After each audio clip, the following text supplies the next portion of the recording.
One. Welcome, everybody, to the Agile Talks podcast. I want to introduce you to John Hill. Say hello, John. Hello, everyone. Welcome. And Chri Puglisi. Say, hey, Chris. everyone. How's it going? How's it going, guys? This is our panel today. We're going to talk about an article that was published back in February 28th in the Noteworthy, the journal blog, by Jan Wishway, and she's out of Germany, and she talks about the Agile crisis, a primer. And it's a very nice article. It's a little lengthy, for a sit down in something like this. So we want to kind of summarize that for you. Essentially what she's done is she's responding to the talk that Martin Fowler, who's one of the signers to the Agile Manifesto, that he gave in Agile Australia back in August of 2018, where he highlights that Agile is, after 18 years or so, it's in a crisis. That, since 2016, what we've seen is the emergence of what has been coined the Agile industrial complex.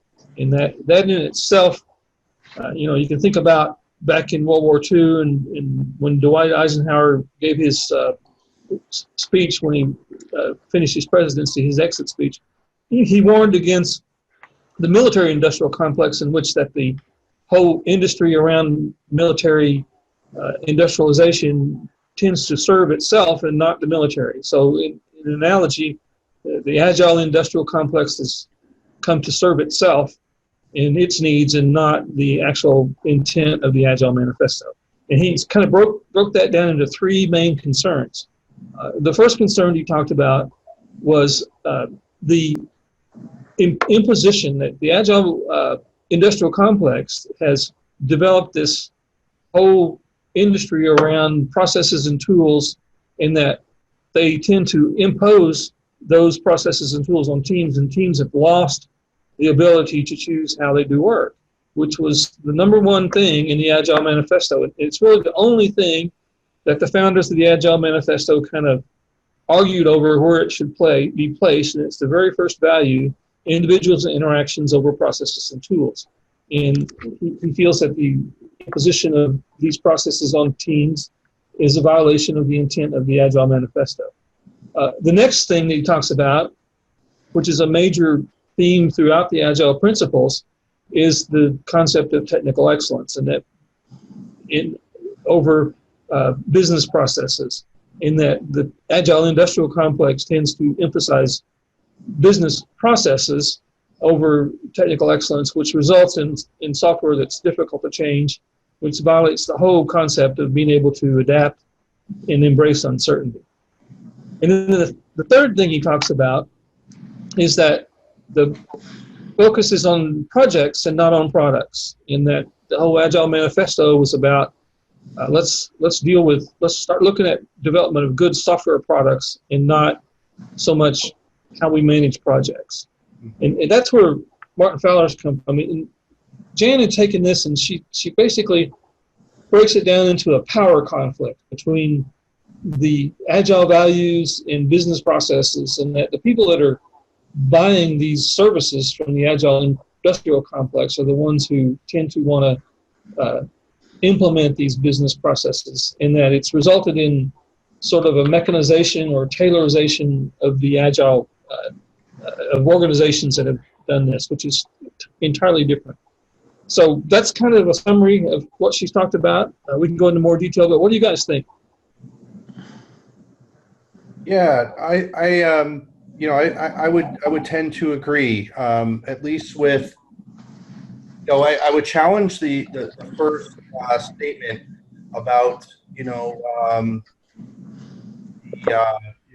a violation of the interactions, the first principle in the Agile Manifesto, only because, I think that there is a certain degree, especially in a scaled Agile environment, there's a certain degree of consistency, measurement, metrics, things like that you have to capture. And there are instances where, having 50, 70 different teams deciding on what tools they're going to use, it's hard to then collect and aggregate those metrics to focus your, coaching activities and efforts and some of the measurable, outcome-based metrics of an agile transformation. The other two I certainly agree on. I think the industry has definitely gone through a major shift in the recent years. And I think it's been, it's created a lot of opportunities, but I think it's become overly optimistic for a lot of organizations, creating products and services around this and specific frameworks that are being, leveraged or used by a lot of companies, and then, for lack of a better term, shoved down people's throats. So, that would be my take on it. So I think I agree with it to a certain degree, but I also am trying to balance it with, there's at times there's a need for consistency in larger settings. But that's just my take. What do you think, John? Yeah, I think that a major point in the article, it says this Agile industrial complex, quote, just briefly trains people, provides shiny few-day certifications, and pushes those people into consulting or managing positions. Mm-hmm. This just right now reminded me of another article that I read last year that Gil Broza wrote. He talks about how when you've got coaches and trainers that aren't very good, that don't really understand the fundamentals or techniques, and they train a team, he was criticizing Shu Ha-Ri. He says you can never get to Shu unless you're trained by somebody that's a master, that really knows what they're doing, understands the techniques, the fundamentals, and then the team never deviates from that. But in his opinion, 95% of the teams he sees don't have any good training. They've been trained by these people that have the certificates and the shiny objects and all that kind of thing. Yeah. I think that's a big part of the problem, that we have so many certifications and, some people have so many of them, but when you see them in action, they're sometimes counterproductive to Agile because they don't really understand it or have the right mindset. Yeah. Well, she talks about that in that what this does is it produces zealots. Basically, these people have no experience, and all they have, it's sort of a religion to them. And, it's their way or the highway. It's kind of what this imposition thing is all about. And you got inexperienced people doing this, which is part of the problem. Yeah, no, 100%. I mean, I've seen it at just about every organization I've been involved in from an agile capacity and coaching capacity. And, it is, to John's point and what he, referred to, I think it is a huge problem. And that's one of the reasons I really took early on to the certification through project management institute, because there was a degree of validity or what's the word I'm looking for? You essentially have to have a certain amount of hours in the practice, and you have to have all kinds of requirements to meet. And then you go through the training, then you have to take a pretty complex, test afterwards. But, you have to be experienced to even sit for the exam, whereas a lot of these, including the SBC core, including the Scrum Master, including Kanban, you can just walk in off the street out of high school and go take a 2-day class, and then all of a sudden you're in a setting where you're expected to not just uphold a particular delivery framework like Scrum, but do a certain level of team level coaching. And if you instill the wrong set of practices, or you do become more of a zealot, then that just propagates through the team and the organization. Right. And so that's all contributes to this, the problem that they're talking about here. Yeah. Yeah, I think, she talks later that stuff about the dark Scrum where there's oppression, mistrust, and forecasting. Ron Jeffries in that article says that the only way to really get to real Scrum is by improving education on Scrum in general, because these teams haven't been properly trained by these shiny object coaches and trainers. Yeah. Yeah, agreed. But he also says that it's up to the teams themselves to enforce this. I mean, But again, if you have naive, when I say naive, new people doing this, they might not understand that they are empowered to do that. Yeah, if they haven't been properly trained, they wouldn't know. Yeah. Yeah. She goes into talking about when people are unhappy with the way Agile's going, then the argument is, well, it's better than waterfall. So the arguments don't ever go deep enough. Is her point. They basically deflect. These people deflect the argument to something else. They never really examine the fact that there's a problem with how they're approaching, that they're actually not implementing Agile with the intent that was meant in the Agile manifesto. So Yeah. They deflect it to something else. Well, it's better than the old way. Yeah, that's a really good point. And I've heard that a lot out there in my travels, and it's hey, and I've gotten a lot of pushback on this. Hey, doing something is better than doing nothing. But there's, even if you're doing something, if it's not being done the right way, or it's perpetuating bad practices, then no, it's maybe not better than doing nothing in some instances. Yeah, sometimes it's worse. There was a book called The Project Manager's Bridge to Agility that Stacia Broderick wrote with Michelle Sliger. And they claim that if you use pieces and parts of Agile, it's often worse. They give examples like having a daily stand-up for a waterfall team. It turns into a witch hunt and a status session, and everybody feels more command and control than ever. It doesn't work. It's the self-organization and empowerment, not just putting a Scrum event on top of something that's a big mess to begin with. Yeah, 100%. And she also talks about the rationalization of software, in that Scrum teams have been used in some of these scaling models. The analogies back to the old mass production days were scientific management, where you make everybody the same, which devalues their value individually to the organization. They become replaceable. And you put them in a group and you just grind them, essentially. And you have some other person, such as a product manager or a business analyst, make all the decisions.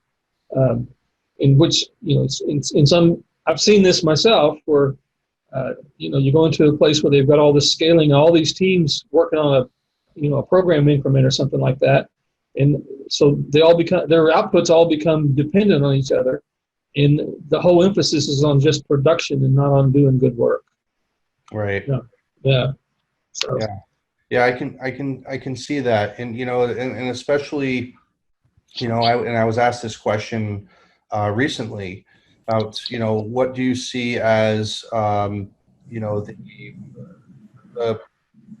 detriments, or the detriments of doing shorter sprints. And one of those is quality, and I think that, when you get people going from, sprint to sprint to sprint, in this, in this kind of assembly line fashion, that sometimes there's such a sense of urgency to get this frequent iterations of product out the door that you're compromising certain things like, quality, for instance. And you start having lots of technical debt. Yeah. And one thing she talks about is that the Agile movement has been kind of over idealized by these industrial complexes. Obviously, they have a interest in doing that because they're selling their processes, they're selling their consulting services. I mean, I'm a part of the complex. I think we all three are. We're out there doing coaching and things like that. But she tends to argue that needs to stop. We need to be realistic about what Agile is, and that it's really maybe not for everybody. And it may not be the panacea that every organization needs. Yeah, you can't portray Agile as the silver bullet. We all know it's not. Right.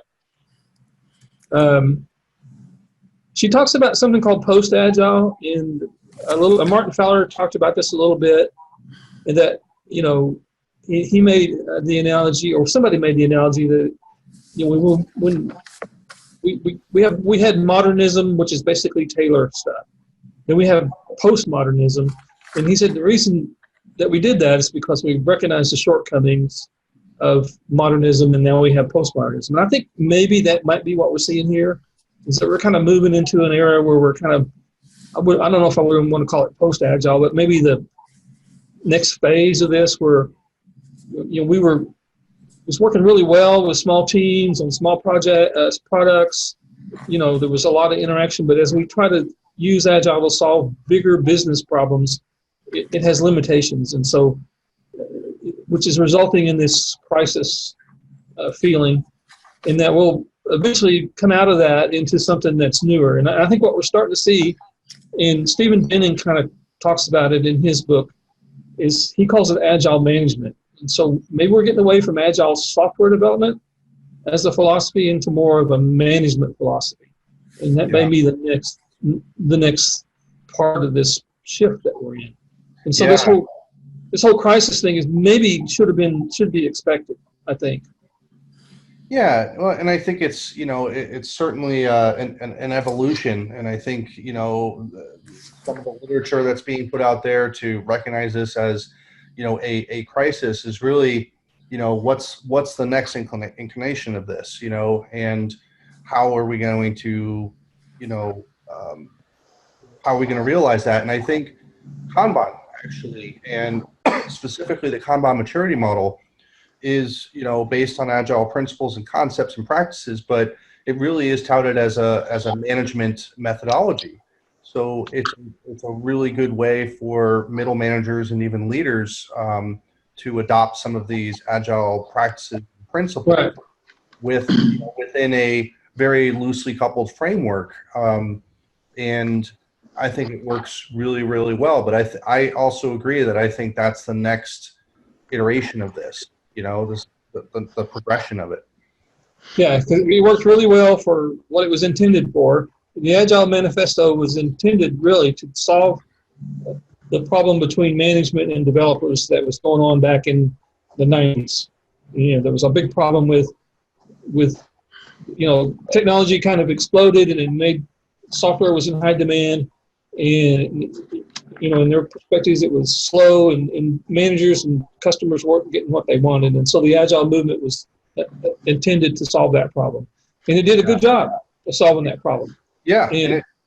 I heard there were two major takeaways there that really drove the manifesto. One was that the people doing the work weren't controlling it, and that was a huge problem. You had managers who weren't knowledge workers, who didn't know nearly as much as people doing the work, and that software development was not predictable.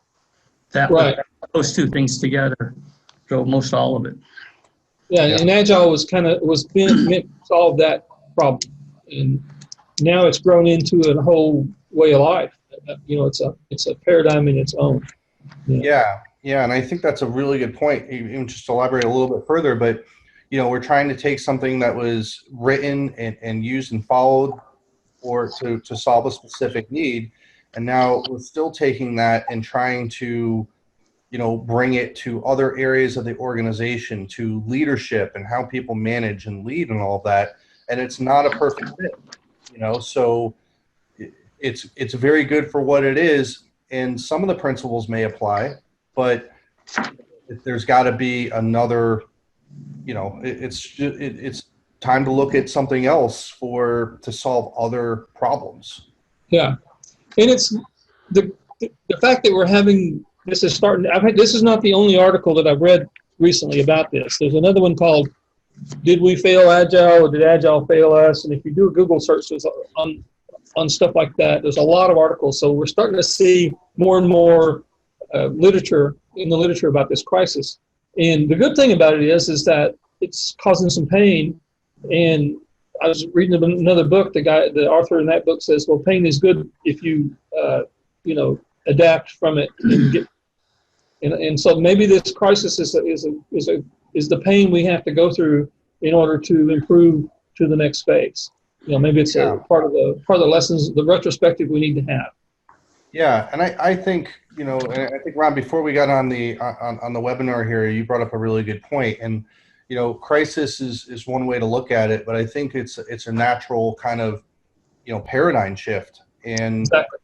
I think that, that's the way I'd prefer to personally look at it. And I think that, one tool does not do the job for everything, right? And if we were taking an agile approach to this and looking at, people and interactions, tools and processes, we have an arsenal of tools available to us, and we have tools, we have principles, but I think that just by nature of the way people think about agile, right?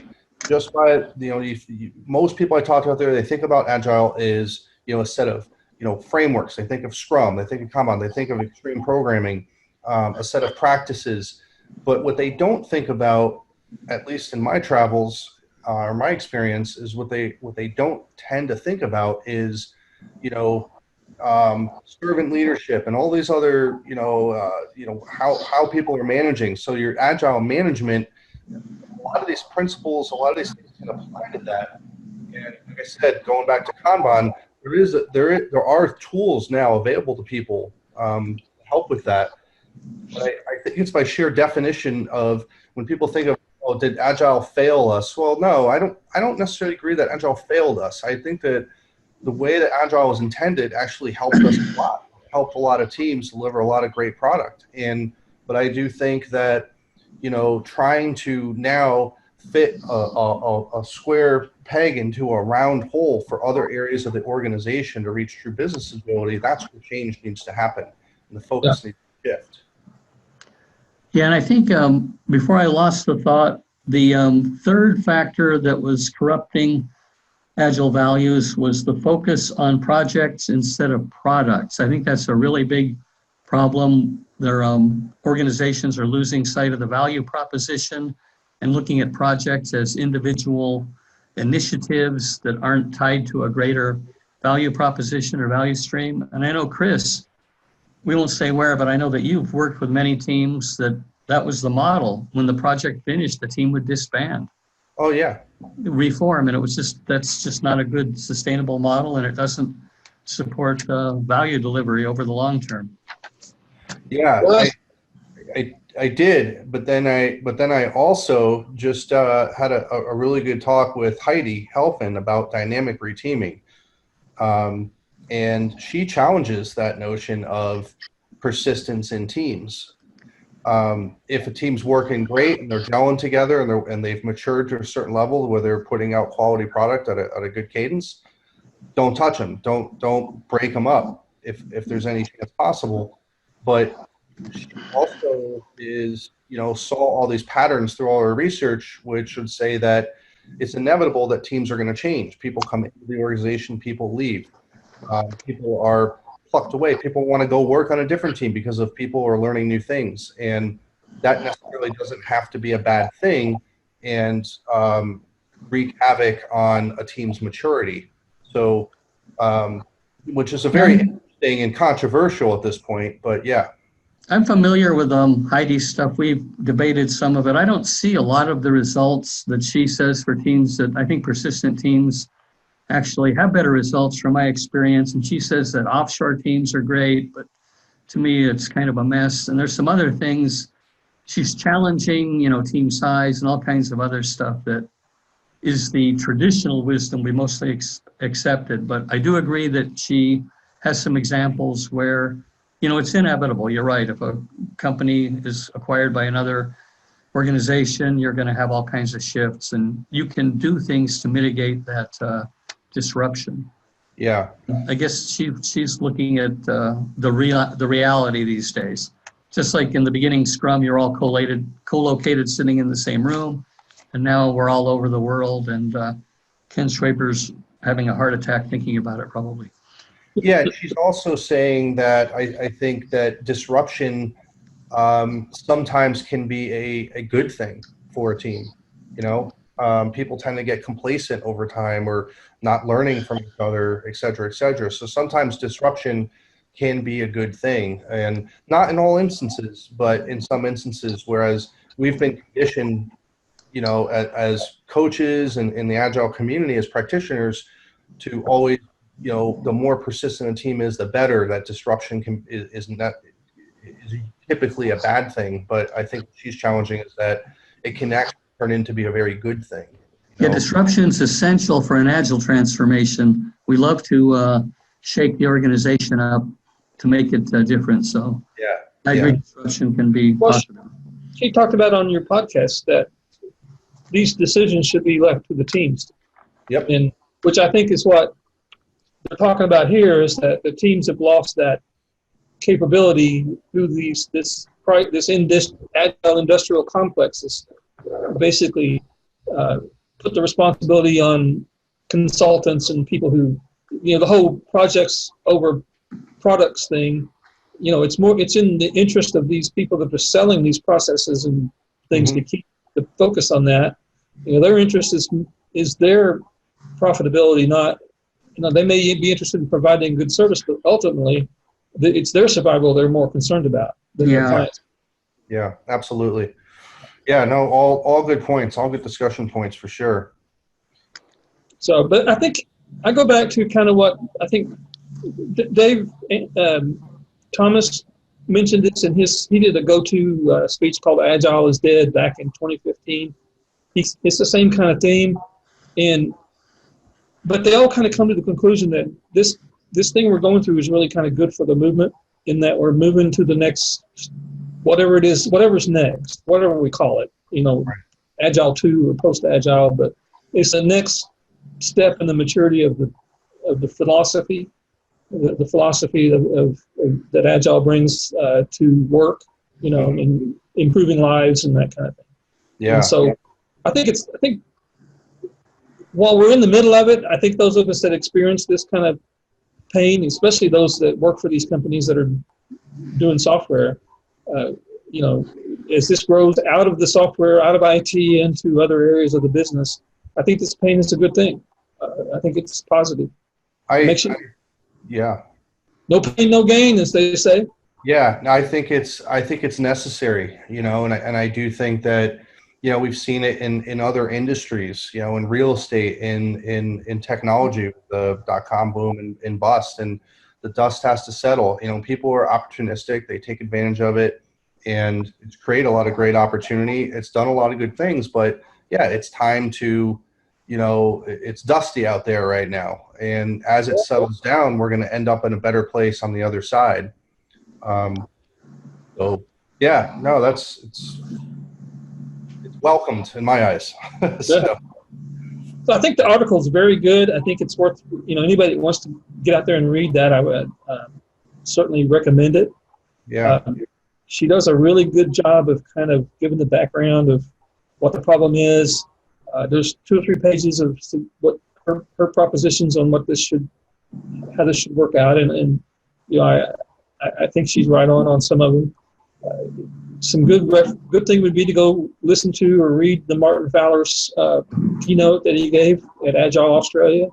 Go listen to Dave Thomas's. Read the Uncle Bob article and the Ron Jeffries articles about this. What Ron Jeffries was Dark Scrum. So they're all very informative, and I think you can kind of get a good 360 kind of view of what's going on. Yeah. But if you start with her article, she's got a really good bibliography in the back on the last page with links to everything. So you don't have to, do a lot of Google searches and stuff. You can just go right from her article and explore it from there. It's really good. It's a really good article. Yeah, and for those of you that are watching and listening, I will post this up in the show notes with links to the article. I'll probably extract some of those links for some of the references in the bibliography. And also, if you haven't already, please join us on our Agile Talks LinkedIn group. And you can always catch the Agile Talks podcast. It's a weekly podcast. You can catch it on Spotify, Apple Podcasts, just about any platform that you listen to podcasts on. And I think unless you guys have anything else, I think this was a great discussion to start taking a bit of a dive into this very important topic. I mean, it's in front of us now, and it's getting more exposure. So, as always, it's been fun. It's been a blast, guys. Thank you so much. Night, Thanks, everyone. Bob. Thanks, John. Thanks, Thank everyone, you all. for watching and listening. We'll catch you See you soon. next time. All right.